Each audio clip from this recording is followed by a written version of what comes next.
કર્ક રાશિ, ડ અને અ અક્ષરો બતાવવામાં આવ્યા છે. ભગવાન ગણેશજી અને રાશિ સ્વામી ચંદ્રનારાયણ એ પ્રીતિ કરાવવા વાળા બને, આશીર્વાદ આપવા વાળા બને.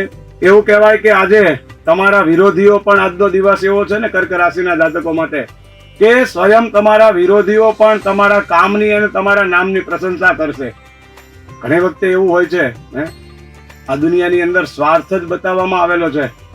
કસ્યાસ્તિકો વલ્લભ, સ્વાર્થ વગર કોઈ કોઈને બોલાવતું પણ નથી મિત્રો. ત્યારે કર્ક રાશિના જાતકો માટે આજનો દિવસ એ શ્રેષ્ઠ બતાવવામાં આવ્યો છે.